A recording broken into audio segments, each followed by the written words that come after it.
Fala aí, bruxões, beleza?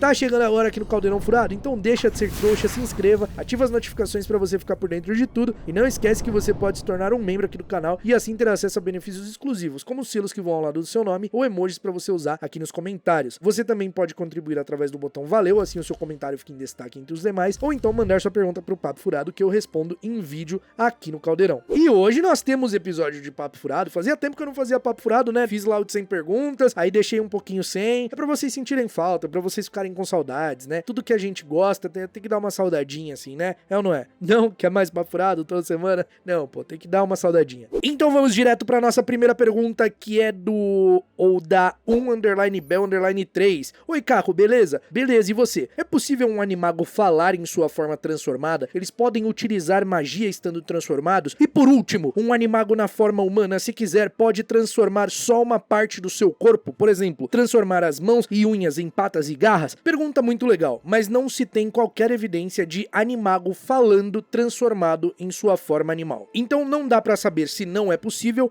ou se nós apenas nunca vimos. Sobre realizar magia estando na forma animal, também é o mesmo princípio, a gente não sabe se é possível. Pra voltar à forma humana é um feitiço, né? Embora pra se tornar um animago precise toda uma preparação ali, né, que é feita, quando você se transforma em animal e volta à forma humana, querendo ou não, você tá fazendo uma magia de transfiguração. Mas eu não sei se no caso dos animagos esse é o limite. Realmente nós não temos nenhuma confirmação sobre isso. E sobre transformar apenas algumas partes do corpo, talvez seja possível. Tendo base como o Victor Krum, que se transformou metade em tubarão, mesmo não sendo um animago, ele não era um animago, aquilo não era um caso de animago, mas a gente vê que dá pra transformar parcialmente. Então, eu não sei se isso se aplica a animagos também. Bom, que bom, né? Das 3 etapas da pergunta que você fez, nenhuma tem resposta. Já começamos muito bem aqui. A próxima pergunta é do Iago Alencar. Hipoteticamente, como você acha que o mundo bruxo e Hogwarts enfrentam o boom tecnológico que tivemos desde os anos 90? O vício atual de crianças, adolescentes em celulares e redes sociais, principalmente os nascidos trouxas, que têm contato direto constante com essas tecnologias. Que pergunta legal. Cara, sinceramente, eu acho que crianças nascidas trouxas, elas até podem ter esse contato sim, mas a partir do momento que elas descobrem que elas são bruxas e que elas vão frequentar Hogwarts ou qualquer outra escola, né? No caso, eu acredito que esse interesse acabe diminuindo. A não ser que é uma pessoa que falou assim, pô, eu não vou cortar minha relação com as pessoas que eu tinha na minha vida antes de descobrir que eu era bruxa. Eu sou um nascido trouxa, mas pô, eu tenho amigos trouxas e tal. Então talvez a pessoa tenha ali o celular, faça uso, só que, né, tudo dentro da regra. Não pode sair falando que é bruxo nem nada do tipo, mas a tecnologia não funciona em Hogwarts. No mundo bruxo, essas tecnologias assim, por conta dos feitiços de proteção e tudo, não funcionam ali. Mas na época de Harry Potter, a gente já vê bruxos interessados por tecnologia trouxa, como o próprio Sr. Weasley. Ele não entende tão bem, mas ele vive mexendo, desmontando e fuçando. Então,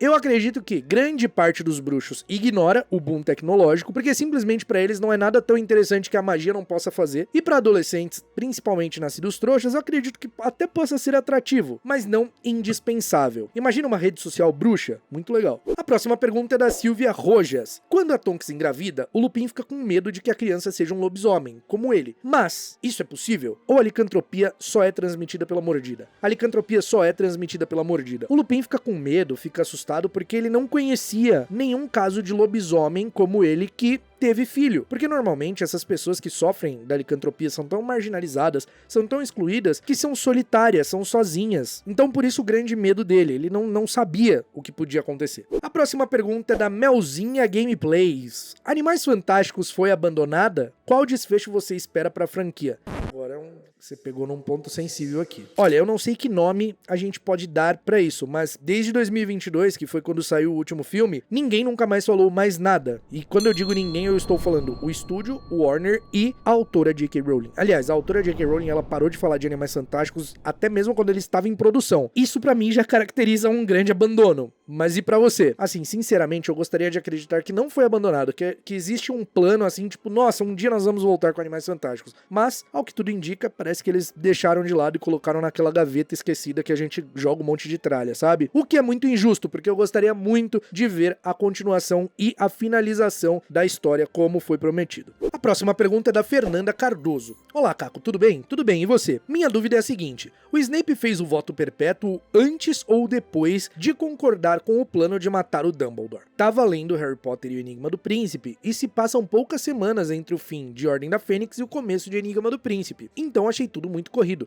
Grande abraço. Grande abraço, Fernando. Era Fernando Cardoso, eu falei Fernanda, né? Desculpa, Fernando. Então, é tudo bem próximo, bem corrido ali, acontece no mesmo mês praticamente. O Draco inicia as funções ali como Comensal da Morte, o Snape sabe do plano e ele ajuda o Dumbledore, tenta salvar a vida do Dumbledore de alguma forma, contendo a maldição do anel. Então, o voto perpétuo vem depois dele ter aceitado o plano de matar o Dumbledore. A próxima pergunta é de Álvaro Balbi. Fala, Caco, beleza? Beleza, e você? Eu sou muito fã de histórias e culturas de vampiros. Pode falar mais sobre os vampiros de Harry Potter? Eles tendem a ser malignos? Algum se aliou ao Voldemort? Um humano precisa ser bruxo para ser transformado em vampiro? Olha, a gente sabe muito pouco sobre os vampiros em Harry Potter. O que eu posso afirmar para você é que quando a autora colocou os vampiros dentro da história, ela não quis mudar muita coisa dos vampiros clássicos ali do folclore, porque eles já eram muito bem estabelecidos, muito bem conhecidos nas histórias. Então eles seguem praticamente ali a mesma realidade das histórias que eles já existem. Então sim, vampiros são sanguinários e malignos, pelo menos em sua maioria. Existem exceções e provavelmente para ser transformado em vampiro precisa ser um bruxo, assim como lobisomem. Só que nós não temos confirmação disso.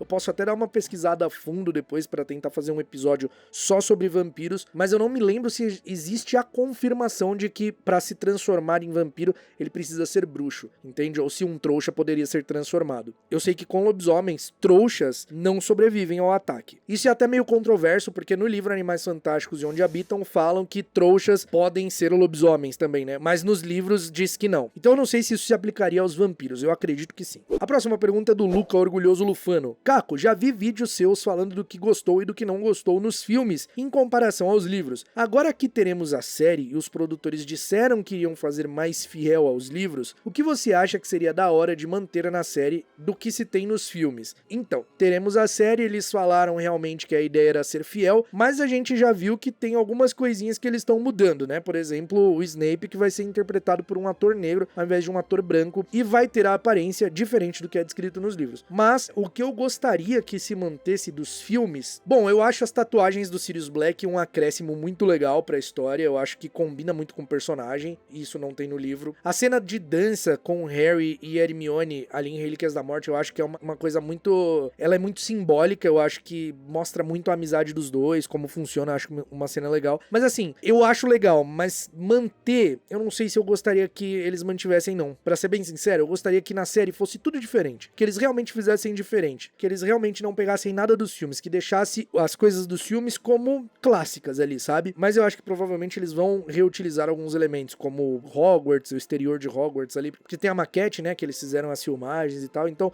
eu acredito que isso eles possam reutilizar. Mas sinceramente eu preferia que fosse tudo novo, sabe? Tipo assim, trouxesse uma nova visão ali com a série. Mas eu acho muito difícil. Adriano Alves. Oi, Caco. Eu tenho duas perguntas. Em Relíquias da Morte é apresentado o feitiço de gêmeos que multiplica objetos. Existe algo assim para seres vivos? Se sim, quais os efeitos colaterais? E a segunda pergunta eu vou mandar separada por falta de espaço. Sua segunda pergunta deve ter ido para outro papo furado, porque quando tem perguntas da mesma pessoa seguida, eu separo em roteiros para não ficar a mesma pessoa perguntando um monte de vezes. Então eu vou responder só uma e a outra vai ser em outro papo furado. Bom, a sua pergunta é muito, muito interessante e não existe confirmação de que é possível utilizar este feitiço em um ser vivo. É muito complexo você fazer uma cópia de algo que é vivo. Um objeto é mais simples. Então, sinceramente, eu acredito que não seja possível. Porque eu, pelo menos, não me lembro de nenhuma menção sobre isso. A próxima pergunta é de Júlio César. Olá, Caco. Bênção para todos, para ti e família. Muito obrigado, meu querido. Caco, a pergunta é a seguinte. Harry morreu e ficou naquela semi-morte exclusiva dele, certo? Encontrou o Dumbledore. O céu pro bruxo é o mesmo para o trouxa? Imagino muito Dumbledore ensinando magia no pós-vida.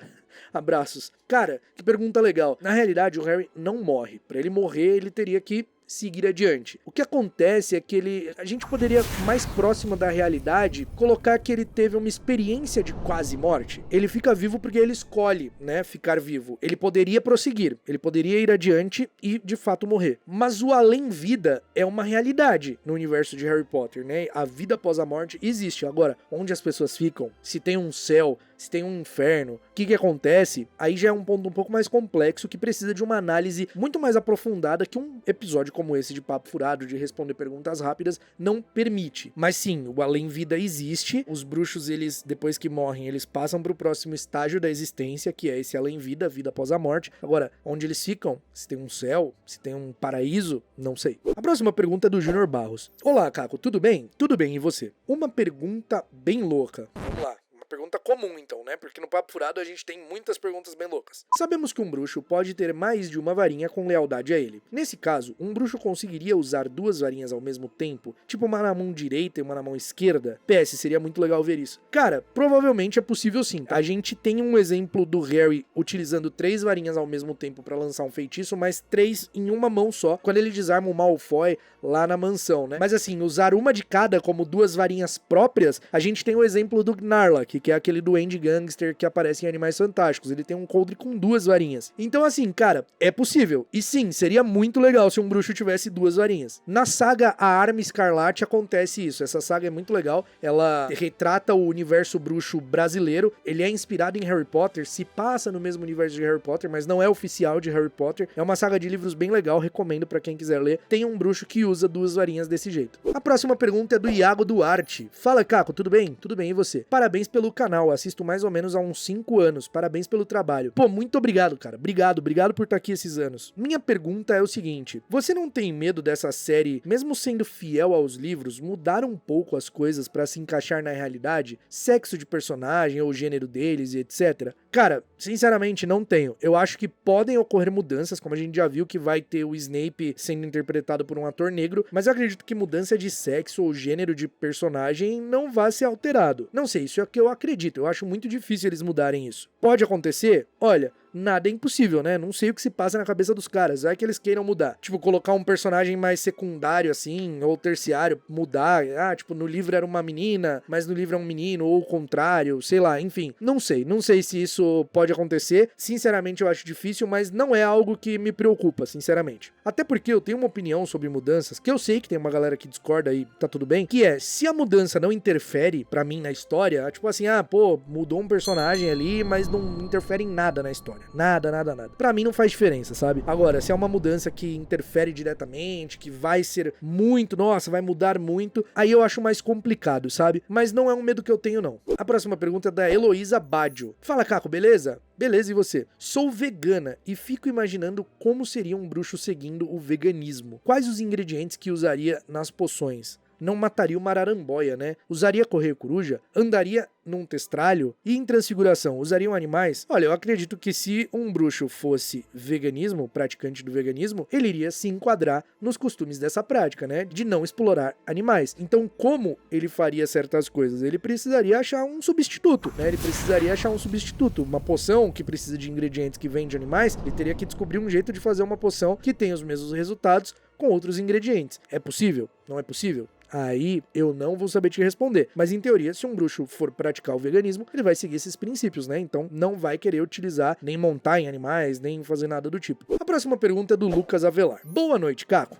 Boa noite, meu amigo. Vi os filmes de novo e fiquei curioso. Na ocasião do trasgo, por que Hermione assumiu a culpa de ter soltado, sendo que não precisava? Ninguém estava preocupado com quem soltou naquela hora, apenas com a segurança de todos. Apenas enredo do filme? Não, cara, Hermione assume a culpa mesmo. Por quê? O Harry e Ron vão procurar ela justamente porque ela tava chorando porque ela tinha ouvido as grosserias do Ron. Então eu acho que ela quis dar uma aliviada na barra ali, sabe? Porque, pô, eles tinham ido lá salvar ela. Eles foram até lá pra salvar ela. Então ela deu essa mentira de que achou que poderia enfrentar o trasgo. Ela não fala que soltou o trasgo. Ela só fala que foi atrás pra enfrentar porque achou que conseguiria. E que os meninos ajudaram ela. Então no fim ela só quis livrar a barra deles, não quis contar que tava ali chorando, que tava chateada porque o Ron tinha sido meio grosso com ela. Realmente eu acho que não faz tanto sentido, porque se ela falasse a verdade, eu acho que não teria um grande problema, mas mesmo assim ela quis seguir essa linha. A próxima pergunta é de Mark H. E aí, Caco, beleza? Beleza, e você? Acredite se quiser, mas quando fiz o meu teste de patrono no Pottermore, meu patrono deu um testralho, e eu queria saber se para as pessoas verem o meu patrono, elas teriam que presenciar a morte, como para ver o testralho real. PS, deu o limite de caracteres. Mas, pô, você conseguiu expressar sua dúvida aqui, não tem problema. Bom, para as pessoas verem seu patrono, basta elas entrarem no site. Brincadeira, tô brincando. No contexto da pergunta. Eu acredito que não. Eu acredito que o patrono seria visto. Seria muito legal se sim, né? Seria muito legal se as pessoas, nossa, só vai ver a forma do patrono quem já viu a morte, como é com um testralho real. Mas eu acredito que não tenha nada a ver. E por último, mas não menos importante, a pergunta do Marlon CSG. Fala, Caco, tudo beleza? Beleza, e você, meu amigão? Sabendo que as Relíquias da Morte foram criadas pelos irmãos Peverell e o conto é só uma história bonitinha, seria possível um bruxo artesão muito talentoso que já viu alguém morrer criar uma segunda varinha das varinhas? Um salve para todos os lufanos. Meu querido, que pergunta legal, pergunta interessante pra caramba. A gente tem aí a história, né, do conto dos três irmãos, que realmente é uma lenda, não existiu ali a personificação da morte, dando nada pra ninguém. Aquilo é só um conto pra crianças, e os irmãos Peverell que existiram foram a inspiração, né? Eles foram os criadores reais das relíquias. Então, vendo por esse lado, eu acredito que capacidade pra fazer uma segunda varinha das varinhas, provavelmente alguém tem. Só que eu encaro muito esses itens como, por exemplo, a Pedra Filosofal. Mais alquimistas tentaram, mas só o Nicolau Flamel conseguiu. A Pedra da Ressurreição, o Cadmus conseguiu fazer. Muitas pessoas já tentaram outros meios de trazer pessoas de volta à vida, se bem que a pedra não traz, né? Mas foi o que chegou mais próximo. Então são itens muito carregados da experiência daqueles bruxos que os criaram. O Gregorovitch até tenta replicar ali, recriar a varinha das varinhas, né? Fazer réplicas dela, mas ele não consegue. Eu não sei se o poder da varinha vem somente dessa combinação excêntrica e diferentona de madeira e núcleo, porque os bruxos os artesãos evitavam fazer varinha de sabugueiro, porque acreditavam ser uma madeira que trazia azar, que trazia má sorte, e também tinha o lance do testralho de ser um agouro, de ter aquela superstição de que eles não prestavam, que ver um testralho, nossa, tava com seus dias contados. O Hagrid até explica isso na aula, quando ele apresenta os testralhos, fala que são criaturas adoráveis e tal, porque as meninas Parvati e Lila Brown, que eram toda doida da adivinhação, ficavam, ai meu Deus, é agouro, é mau agouro. Então eu não sei se esse poder em comum vem somente da combinação dessas duas coisas que ninguém tinha tentado antes, ou se existe um segredo a mais, se existe alguma coisa a mais na criação dela. Porque o Gregorovitch, ele tenta fazer essa réplica e ele não tem sucesso. Agora, ele é um artesão de varinhas talentoso, um artesão de varinhas que entende muito do ramo. Será que ele não reconheceu o núcleo da varinha das varinhas? Porque como será que se reconhece um núcleo? Teria que ver por dentro da varinha. Será que existe um meio de fazer isso sem danificar a varinha? Ou só de pegar ele reconhece? Porque o Olivaras, né, ele fala, pô, essa daqui é pena de fênix,